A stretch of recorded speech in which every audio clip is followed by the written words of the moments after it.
What's going on, everyone? So according to David Pingalore, who is a KTLA sports news person for LA, he says, hearing from NBA peeps, King James is the top of the Lakers list to trade the 39-year-old.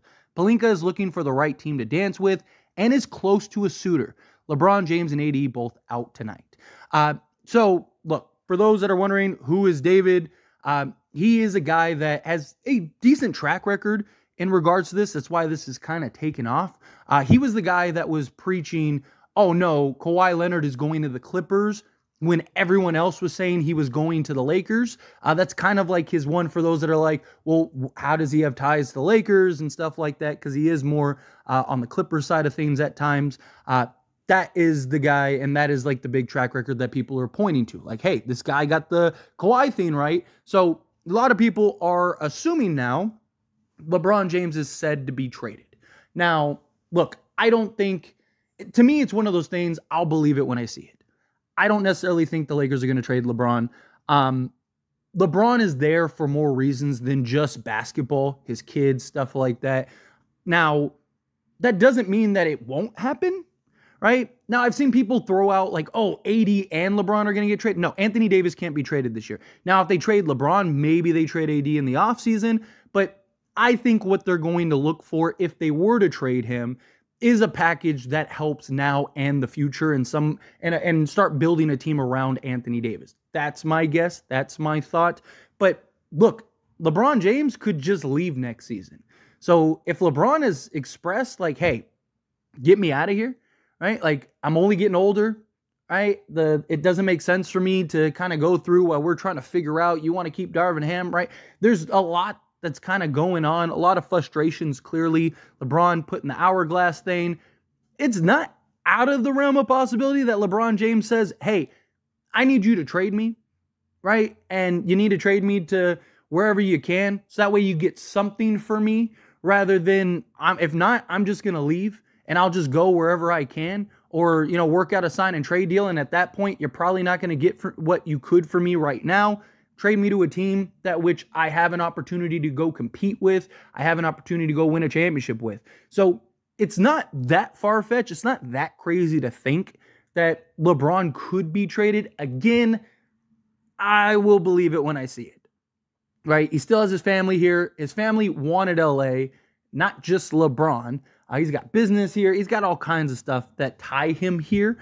But if the Lakers are going to trade LeBron James, then it needs to be for a package that makes sense. Like, I've seen a lot of people throwing out that, oh, hey, the Lakers, should trade him to the Knicks or the Thunder or things like that.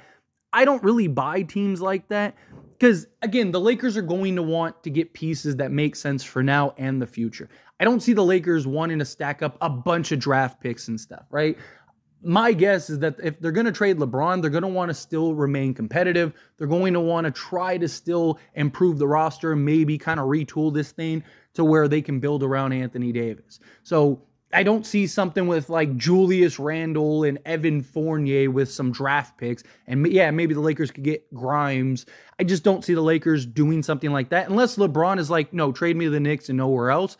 Then at that point, it's better to get, like, if you can get 3 firsts and Grimes, that's better than nothing, I guess. But I don't see the Lakers making a push for something like that, especially with Julius Randle and his injury. Who knows how long he'll be out. The Lakers can't tank. They can't be a team that tanks because the Pelicans own their draft picks, right? So they're going to need to try to stay competitive. They're going to need to stay in that round. And then same thing with the Oklahoma City Thunder. Like, what are you getting? I believe that they have like Muscala's contract. Maybe you get like a Giddey and like a Williams.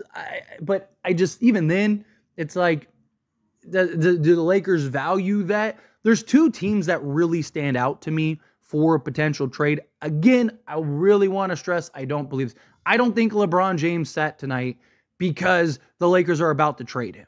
I believe LeBron James sat tonight because he's 39 years old in year 21 that just came off of a back-to-back and a 48-minute a double OT game in which he won the game. So I do want to preference that. But the 2 teams that really stand out, one is the obvious one, which is the Cleveland Cavaliers, right? Send them back home.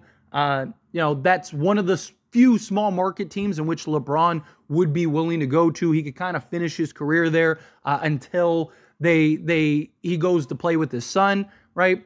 And Cleveland is in a position to where they maybe could potentially win a championship. I don't see them trading. You're definitely not going to get Donovan Mitchell because LeBron's not going to want them to trade Donovan Mitchell. And Cleveland might take LeBron in the hopes to keep Donovan Mitchell, right? Because it's like, okay, if we go get LeBron James, well, then maybe Donovan Mitchell will stick around and we don't have to worry about him leaving or having to trade him. And Cleveland right now is the 4 seed, and they're only a game and a half out of the 2 seed. So LeBron could go back to Cleveland. They're going to want to keep Donovan Mitchell, and I would assume that they're going to want to keep Evan Mobley, but maybe you could get a package centered around like Darius Garland, right? Now you don't have to trade Reeves and all these other things to go get DeJounte Murray. You can maybe potentially get Darius Garland and then Jarrett Allen, right? Because now with LeBron, if you were to trade LeBron, now AD doesn't have to play the center position. Right now, LeBron's playing the power forward position, so AD has to play the 5. But if you trade LeBron, well, now you can move move AD to the 4 and bring a guy in like Jarrett Allen, who he can play the 5, AD at the 4, and that could just be a better position for them. So you could have something like a Darius Garland, Austin Reeves, potentially Jared Vanderbilt, Anthony Davis, and Jarrett Allen. That's not too bad. And then also you probably get some picks out of the deal. So now you could take D'Lo and Rui, maybe Gabe Vincent. Maybe you have like 3 or 4 first-round picks that you can now maybe go look to go get somebody else or get something else, or just kind of finish this season, go into the offseason and see who becomes available. And you have several firsts. The Lakers would have 3 firsts available around draft day. So you could have 3 firsts, and let's say you get 2 firsts from the Cavs. So you could potentially have 5 first-round picks to trade with Darius Garland, Jarrett Allen, Anthony Davis, and Austin Reeves, Jared Vanderbilt, and maybe look to maybe go find that other star that becomes available. Maybe Donovan Mitchell still wants out, right? And he doesn't care, and LeBron's going to end up leaving. So maybe you could kind of flip things back to go get Donovan Mitchell. Or maybe another star player becomes available. I mean, every year you see a couple stars that all of a sudden become available. Darius Garland is, borderline all-star player. He's still extremely young. So Darius Garland would make a lot of sense for the Lakers. Jarrett Allen, same thing. So you still have some youth. You still have some versatility. Jarrett Allen is 25 years old, right? And then Darius Garland is only 24 years old. So gives you 2 guys that are reasonable, right? So you could work something out to maybe get those 2 guys. The other team that I think could make sense for both LeBron, the Lakers, and the other team that is not really, I mean, maybe it's obvious, but I think the Golden State Warriors, right? Let him go play with Steph. Him and Steph get to play together. LeBron has talked numerous times about how cool it would be to play alongside Steph. LeBron, Steph, maybe you take on Andrew Wiggins. Personally, to me, keep Andrew Wiggins, right? Give us like Chris Paul's contract because it's an expiring contract. So I'd rather like keep the flexibility financially, and then go get a Moses Moody, Jonathan Kuminga, and maybe like a first or 2, something like that, where you're getting a rising star in Jonathan Kuminga, who has been excellent.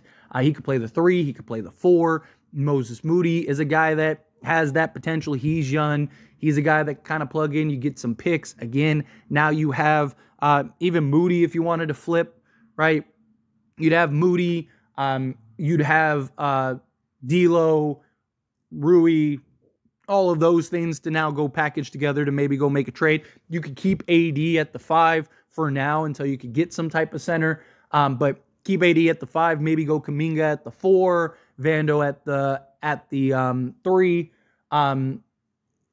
Maybe you keep Chris Paul just for this season, right? And just kind of have him at the point, flip D'Lo, keep Reeves, right? And so, or maybe you maybe have Reeves, I guess, run the point. I don't really like that idea, but you could maybe do something like that where you have Reeves at the 1, Moody at the 2, Vando at the 3, Kuminga at the 4, 80 at the 5. Problem is, to me, that's something, if you were to do a trade like that, to me, you're trading Anthony Davis in the offseason. If you were to do the Cavs trade, I think you could convince Anthony Davis to stay because you could be like, hey, you got Darius Garland, who is an excellent, basically two-way guard, right? He's young, he's talented, he's, all-star level guy. You could now move to the 4, which is what you want, play alongside Jared Allen, who he can help with the rebounding, the defense, all of those things. And we'd also have a bunch of picks, and we could trade to go get you another like bona fide star when one becomes available. Now we're in a position to go to star. I think you could convince Anthony Davis to stay and stick around. But if you were to get like Moody and Kuminga, to me, it's like, okay, those guys, yes, have a lot of potential, but they're not proven yet. Like Darius Garland is proven. Right, Darius Garland is a very good player. He's very talented. Same thing with Jared Allen. He's a proven guy. Darius Garland is basically a 21, 3, and 6 guy right now. Again, 24 years old. So he's still extremely young. He's the guy that could basically be your point guard for now and the future. And then on top of that, you got your center so AD can play the 4. So you can kind of sell AD on that. But this, it's like, Kuminga's not super, yes, he's looking like he has star potential, right? But to me, getting Moody and Kuminga would signal, hey, let's hit the rebuild. Let's get through this season, hit the rebuild button, trade Anthony Davis in the offseason, and now we're good to go, right? That's just me personally, where I kind of lean towards if you were to do a Warriors deal.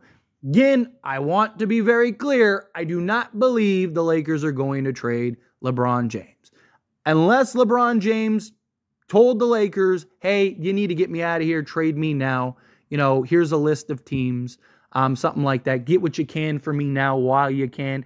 You're not sending me to Detroit or something like that. But if you can send me to a proper team, then let's do that. Another reason why I don't buy this is because if LeBron really was being shot by the Lakers and Rob Pelinka, I think a lot of other people would have already found out by now. I don't think it would be the smaller, and no offense to David, right? I mean, look, if he breaks it, and he's the guy that ends up getting it right, well, then kudos to him, right? Seriously, kudos to him. But I just think, again, I don't mean an offense by this, but the little KTLA sports reporter is going to be the guy to break it over like a Shams, a Woj, who are just so plugged in, right? Who have so many other people, even guys that like are almost never right, but have some sources like a Brian Windhorst or something like that, or Dave McMillan or something, right? You're telling me, like, to me, it's just, if LeBron James really was available for trade and it wasn't, and this was something that was going on, I just think that there would be other big people that would already have found out about this. I think there already would have been people that were heavily reporting this. And this was reported at like 2 p.m. At the time of recording this, it's 6 p.m., right? We're at halftime during the Lakers-Celtics game. But you're telling me that no one else has checked in to see if that is real or not? And if it was, you don't think that that'd be heavily reported? Now, look, maybe after the game and everything, or tomorrow we wake up, maybe that is starting to be heavily reported. Who knows? Time will tell. But it's questionable, in my opinion. But anyway, as always, this is a discussion, so I pass a question on to you. Let me know your thoughts and opinions down in the comments below. What do you think? How do you feel? Do you think that, yes, trade LeBron, it's happening, it's going to happen? Do you think, no, it'd be foolish, you don't trade LeBron James? Again, however you feel, whatever your thoughts are, I would love to hear it. Is there a specific team in which you'd want to send him? Whatever it is, let me know down in the comments below. That being said, if you haven't liked this video, hit that like button. Helps me out a lot. Lets me enjoy these types of videos, and I truly appreciate it. If you're not subscribed to the channel, hit that subscribe button. Turn on the bell notifications. Appreciate y'all. See you in the next one.